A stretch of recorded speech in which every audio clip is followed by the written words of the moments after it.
All right, so who who all has like heard of GitHub or okay, who knows anything about Git and GitHub? Okay. So we got a lot of new people. So this is like the GitHub main page. This is what it looks like when you log in. Here, I'll actually. So this is lists like my different repositories. These are not all ones that I own. What'll show up here is some that you contribute to. So if I just go into one as an example, so what a repository is, it's similar to like, has anyone used like Google Drive or Dropbox? So it's similar to that, where it's a place for versioning your code. It works really well for code. It doesn't work well for like Word documents and stuff like that. For that kind of stuff, you want to keep using Dropbox and Google Drive. But for code, you definitely want to use GitHub, just because of the way it handles files and stuff.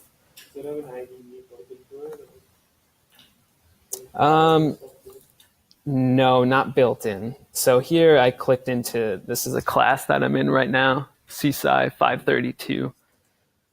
So right now I just have a lab1 folder. So I click into that, and then I have this C++ file. So you can click into it, and it'll show your code like this. So you can scroll through, look at all your code. I have a lot of commented stuff out. What we can do, I don't have a whole lot of history, but you can go to the history here. And then this shows like different, they're called commits. And that's basically when you push something up, like push different changes that you've done. So if we click into this, this is my initial commit for lab 1. So then this shows, so this is called it's a file diff, which is file difference, like difference between two files. Since this is my first one, the left is like the original, but this is the first time I created the file. So originally the file didn't exist. So on the right, it shows green. Green means that you added that line. And so it's just going to say that I added the entire file since it was my first commit. So if I go back a page and go to this most recent commit, here you can see the different changes that I made. So green, again, is newly added lines. Stuff in red is stuff that existed, but I had modified. And so like here on the right-hand side, I added this new include. Here I switched from doing math.h to cmath, which is just C++ way of doing it. And here I modified some variable names, switched them up. And so you can basically scroll through your code and see what changes were made. Now with stuff like Dropbox and Google Drive, you can't really go into the file and see like line by line stuff that you modified or added. So this is super useful for versioning control, and that's what GitHub is used for. And so the underlying technology is just called Git, and that is the versioning control system. VCS is short for it. Now GitHub is basically like a place where you can store your code. So GitHub is like this place in the cloud, where all your files go. There's actually different companies. So there's like GitLab is similar. So GitLab is similar to where this is a company to where you're able to push your code up to. And so So don't get it mixed up with Git and GitHub. They're two completely separate things. Git is the technology, where GitHub is where you store your code. And there's GitLab, which is a different company where you can store your code. But by far, GitHub is the most popular one to date on that. So now I will just kind of show how you would start by creating your own repository. So if I go back to the main screen here, there's this green button that's called New Repository. So I can just click this. And here we give it a repository name. So I'm just going to call it example repo. A lot of the times if you see repo, that's short for repository. You can give it a description if you want. You don't have to. You can mark it as a public repository or private. Public, pretty self-explanatory, means that anyone on GitHub can go and see your code. Whereas private, you need to be part of like your team in order to see that code. So I'm just going to make this public. We can initialize it with some stuff. I'll just ignore that for now. So we go ahead and create it. And so now this creates us basically a blank slate for a repository. So here it gives you the link that you'll use, which is the link to this repository. So I'm going to go ahead and copy that. Now I'm going to go switch over to the code side. So here I'm in just a directory under my home that I just call code. It's really helpful with your Git code to have like one folder that it's in. So then you can just go to one folder and you know all of your repositories are going to be there. To where if you had it all over, you can't remember like, oh, is it in this folder or this folder?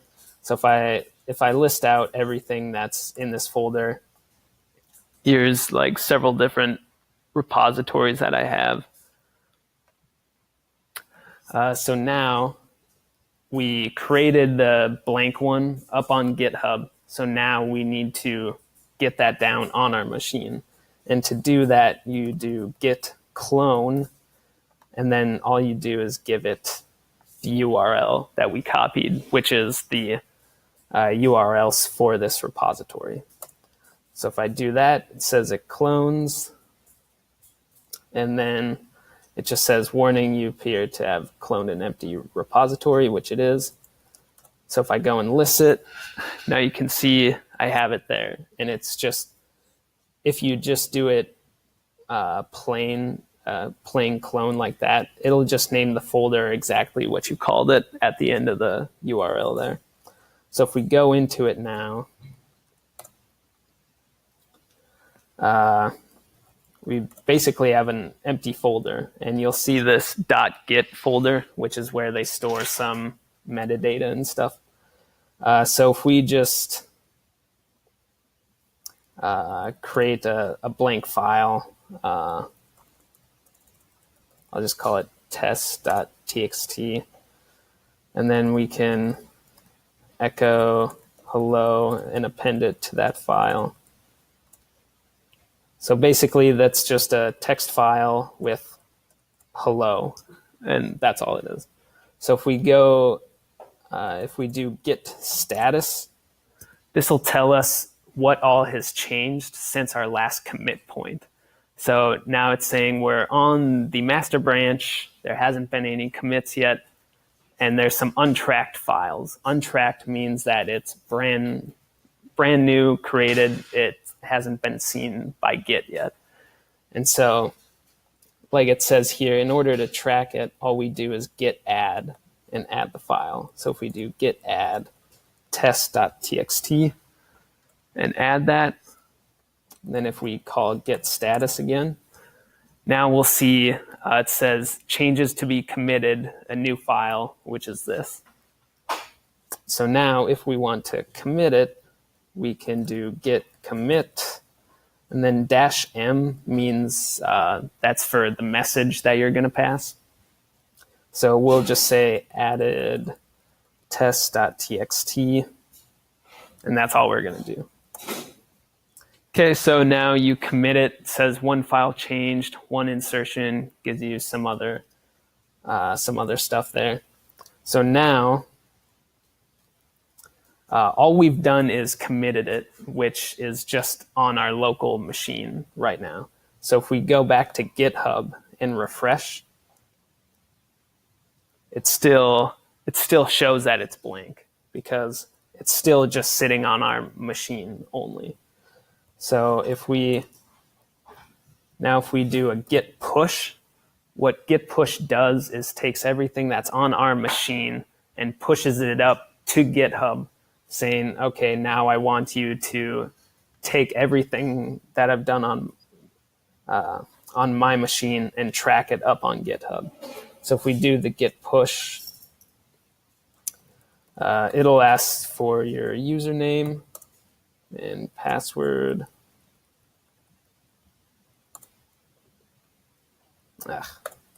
One more time.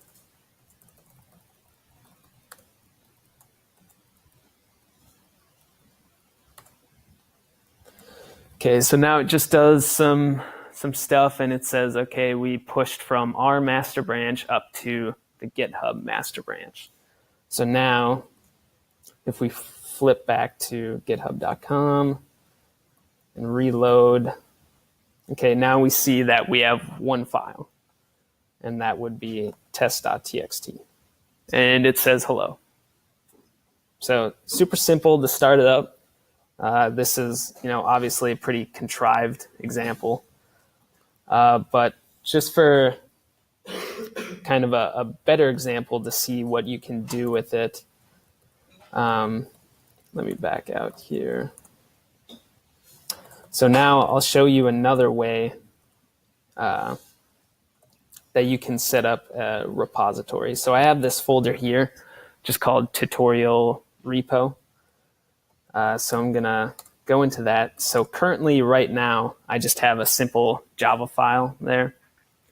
Currently, this is not tracked by Git. So now what we want to do to tell Git, like, hey, I want to track everything that's in this folder, we can do git init, which just means initialize this as a blank repository. So if we run that, so it just says initialize empty git repository in our folder. So if we look, we still have our Java file, and now we have that git or that .git folder. So that means that it's starting to track it. But now, if we want it up on GitHub, we're going to have to create something on the GitHub side to track it. So if we go back, let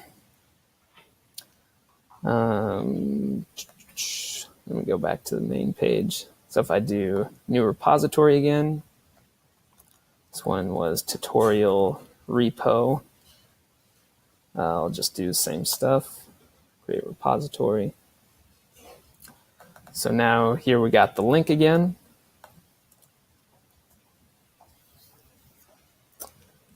Okay, so now this is basically the reverse way of how we did it before. Before we created the repository on GitHub, and then we cloned it down onto our machine. Here, we've already created some files, and we want to tell GitHub to track this folder that we've already been working in. So in order to do that, you do git add remote origin, and then this. So basically what this is saying is it's telling Git we want to add a remote, and a remote is like the place in the cloud wherever you want it to be pushed to. And so we want to add a remote, and we want to call it origin, which is standard for what you call your remote. So Git, we want to add a remote branch we're going to call it origin, and then this is the URL that you should use to access it.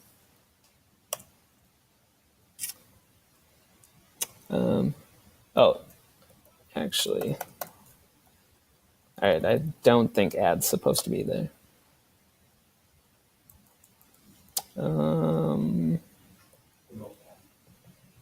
Oh, yeah, that's it. Thank you. Get remote add.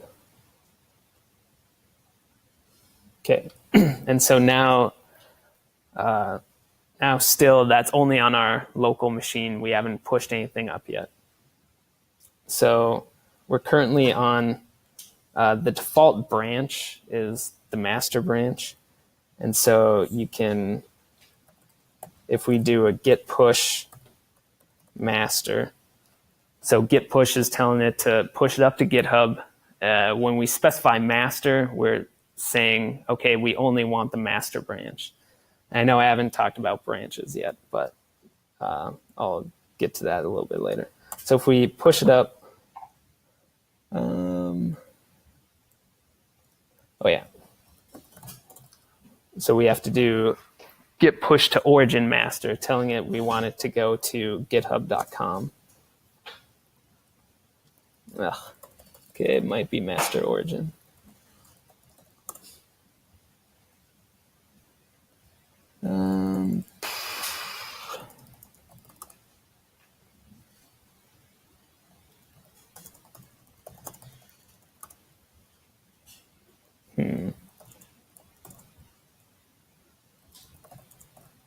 Right.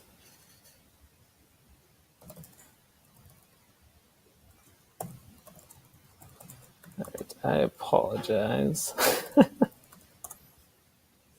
Okay, git push. There we go. # set upstream origin master. Okay. So this is telling it that we want our local master branch to be set to track the origin master branch. All right, I don't know why that's not working. So I guess we'll forget about that for now. I can't remember the exact command for that. Yeah, so let's go back to our example repo.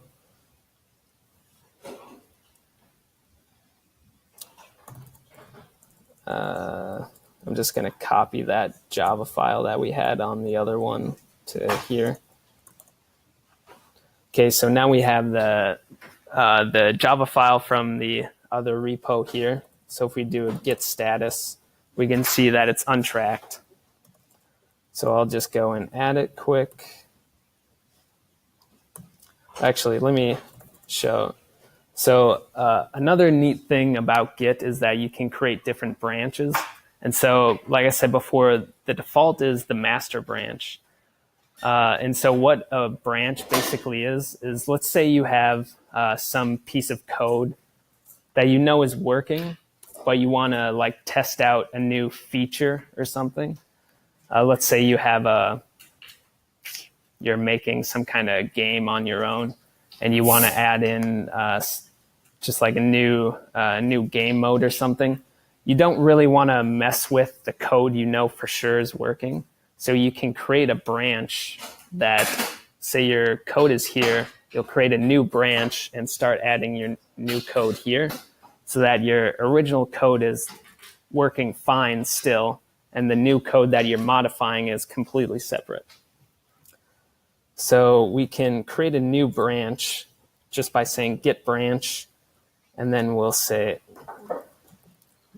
just call the branch new feature. And then if you call git branch with nothing, it'll just list all the branches that you've created. And it still has a star by master because that's the one we're on. If we do git checkout,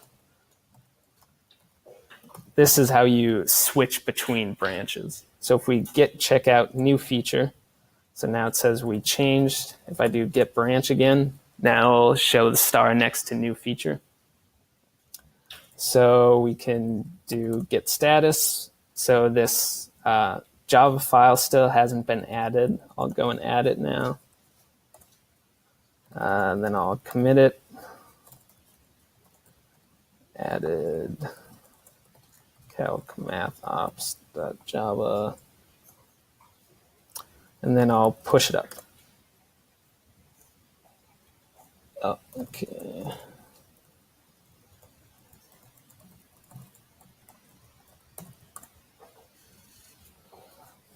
Okay. Yeah, so that's the other thing is when you create a new branch on just your local machine, that git push -- set upstream, that just tells Git where it should go on the GitHub side. And you don't it would be stupid to do this.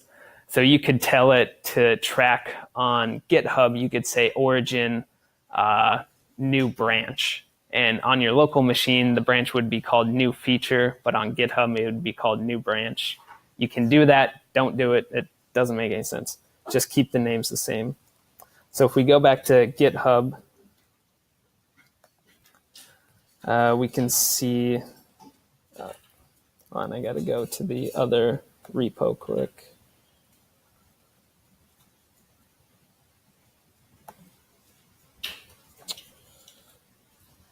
Example repo. So now, okay, so we just added that Java file, right? But it's not showing up. And that's because right now, we're currently just looking at the master branch by that little drop down there. So if we click this, we can see different branches that we've created.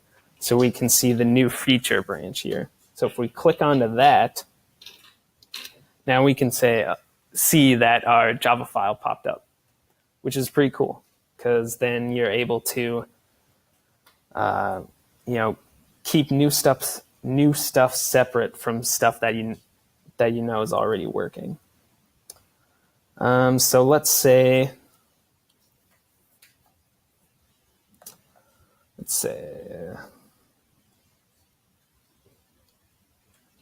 okay. So now let's say that we tested out our new Java file and we know that it's working fine and we want to merge it back up to our master branch that we already know is working fine as well. So I believe to do that, let me check quick.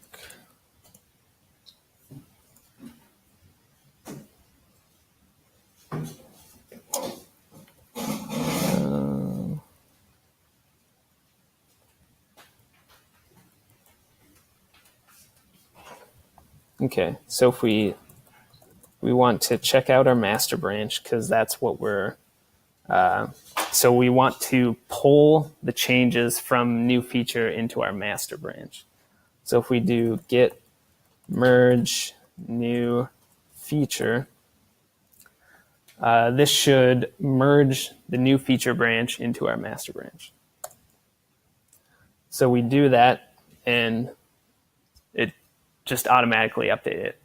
Now, all the time, this is not necessarily going to be so simple because if you have, what we did in our new branch was added a new file, and so there's not going to be anything conflicting. But say we modified some existing files that were on the master branch and we modified those in the new feature branch, Git might not know how to merge the two differences together. And so you might have to manually go in and say, okay, I want these lines from this file, these lines from this file. That can get tough sometimes, so that's more of an advanced topic for a different day. But now, oh yeah. So again, that is just on our local machine, those changes. So if we do another git push, that will push it up to GitHub. So now if we go back here and refresh, so we're still on the new feature branch, but if we switch back to master, we can see that the Java file shows up there too. So now, so that's a good way of being able to do new things, pull it into stuff you know is working already. It's really helpful too if you're working on a team, because with group projects, typically if you have to use something like Dropbox or Google Drive for code, really sucks. Especially if you're changing the same files. If people are working on separate files, it's kind of fine. But this way, you can have your base code on the master branch that you've kind of established early on.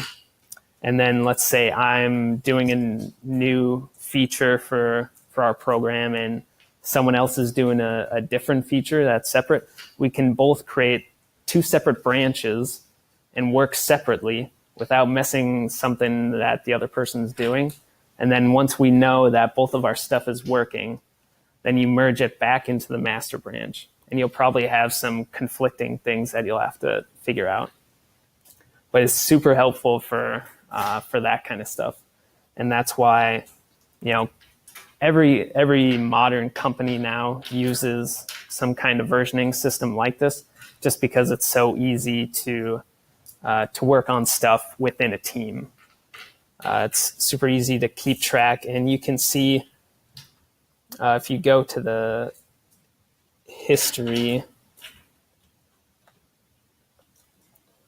You can see like the username of who committed it, so you can see who made changes. So you can ask if something, if a commit broke something, you can ask that person, okay, why did you do this? Because now it broke some of our existing stuff.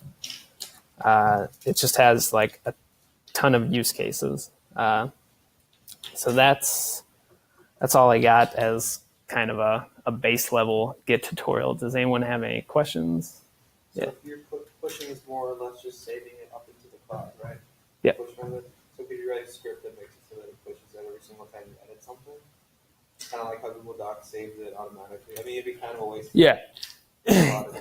Yeah, you could. The problem with that though is that with every commit, you should put some kind of message, like how I put like added calc.java, Yeah.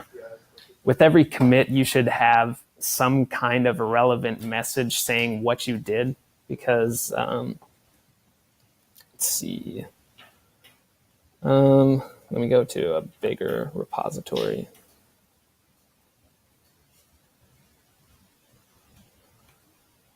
With a lot of commits.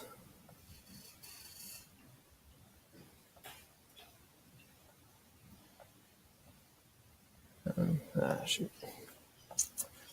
Give me 1 second. Okay, here it is. All right, so this repo that I've been working on has 71 commits. So here you can just like see all the commits for a project and see like, okay, you see the messages like, okay, they did this here, this got done here, this got done there. And so that's kind of the problem with doing something automated, is that you typically want some kind of message with every single commit. And you can't push up your changes unless you commit it first. Does anyone else have any questions? How do you integrate it for like whatever you have? So like I don't like, but I know with budgets and stuff. How to do that? Yeah, so it's actually pretty simple. I can show you here. So this IDE I use, let's see if it loads. It takes a while to load sometimes. No, this is PHP Storm. It's made by the same company. Yeah, that's what I mean. Yeah. Yeah, it's a JetBrains. Yeah. Just takes a few seconds to load. I guess I can probably show it on here too.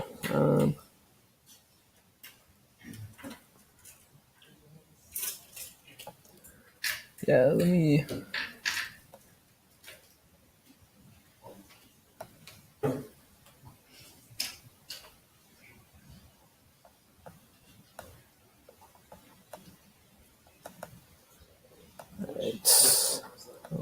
this up. Which distro is that? Distro is what? Like what? Are you using Linux? Which one? Yeah, Ubuntu. That's Ubuntu? Well, it's a spin-off of Ubuntu. It's okay. So this is actually what I have up here is it's called Atom editor. Oh yeah, that MIT one. Yeah. Is it good? Yeah, I really like it. So it's kind of hard since the screen resolution is kind of bad, so everything's smushed on the projector. Does Atom have Git like as a plugin option or something? For Git? Yeah. Yeah. Oh. It actually comes built into it now. Show me how to make show us how to make a new class in Atom. It's actually a pretty good idea. Make a new. Like, how do you just use Atom? Because I tried to use it the other day and it was really good. Okay, I can show you that. I can show you that later. So in Atom, Git is actually built into it, and so how it actually works is so in the terminal we're in the example repo folder. So you know this this .git directory. So a lot of IDEs. This is just a folder with different stuff like branches, hooks, a whole bunch of stuff that you don't mess with manually. But so what a lot of IDEs do is if you like install a Git plugin, it'll search in the project directory. It'll see if there's that .git folder. And if there is, then it enables like all the features for doing commits and pushing and stuff. So that it's the same with Atom here. So if I'll just open this file. It's pretty neat and it'll be like this with a lot of IDEs. Like it'll show green on the side for something that you've added. And if I delete that, it'll show as yellow for it being modified. So if I save this, now on the right-hand side, it'll show unstaged changes. And so I can say to stage it, and then I can just write my commit message here. And then commit it. And then in order to push it up, there's just a push button there. So if you're able to integrate it with an IDE or editor, it makes it like 100 times easier. But it's good when you first learn it to do some of the command line stuff, so you know like what's going on behind the scenes. Because this panel on the side here hides like so many different things that it does from it. Any other questions? Did that answer your question, David? Yeah, I don't know. Okay. I went to Cool. Any other questions? I'll be there. All right. I'm sorry if that went a little long. I can get carried away sometimes.